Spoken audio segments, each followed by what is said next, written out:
Ernie Davis, a man of great actions and few words.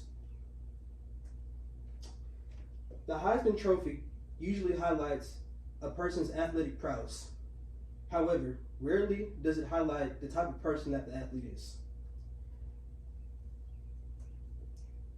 Ernie Davis was athletic, but his kindness and sincerity for other people is what carried on his memory for years to come. I learned about him from the movie The Express in 2008, which highlighted his racial battles and battles with health complications. By the end of this, you'll understand his resilience and strength of character that characterized him throughout his life. To understand Ernie, we have to go back to the beginning. He was born in New Salem, Pennsylvania on December 14th in 1939 to his mother, Marie Davis. Ernie moved to Elmira at the age of 12, where he graduated high school at the Elmira Academy with 2 All-American honors in football and basketball and a 3rd varsity leader in baseball. He went to Syracuse to follow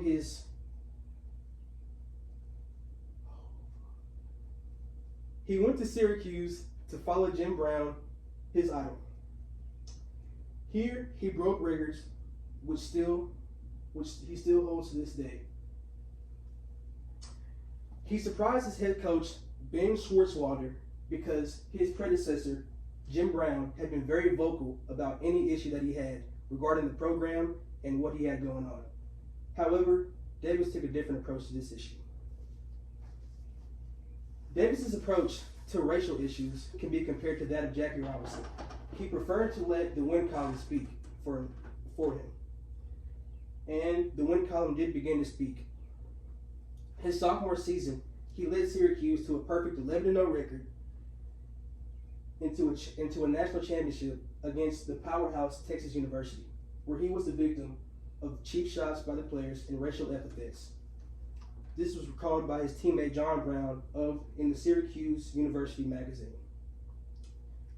In 1961, he became the first black man to win the Heisman Trophy, opening up the lane for many other black athletes to be considered for the trophy in the future.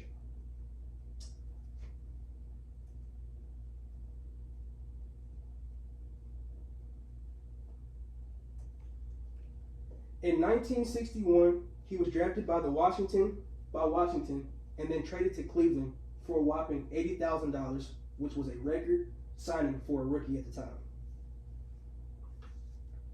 This was a high in Ernie's life. However, he'd received news which would totally take him off a trajectory. Before the season, he was diagnosed with acute monocytic leukemia.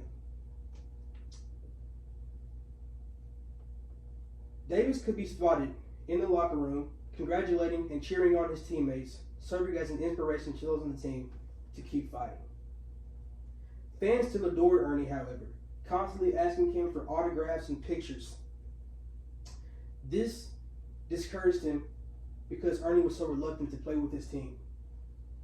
Recalled by Alfred Wright in the 1963 Sports Illustrated article.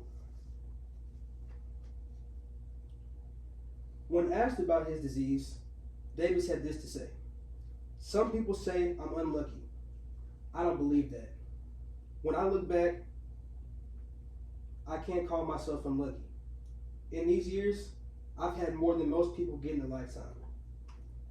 In remission, Ernie planned to play in the 1963 NFL season alongside Jim Brown.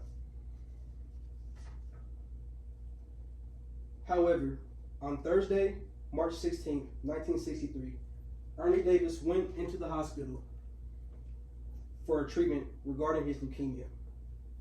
He would not make it out. He fell into a coma on Friday morning and Saturday morning. On March 18, 1963, Ernie Davis passed away in his sleep. Ernie Davis was a generational talent who inspired those that knew him to be better.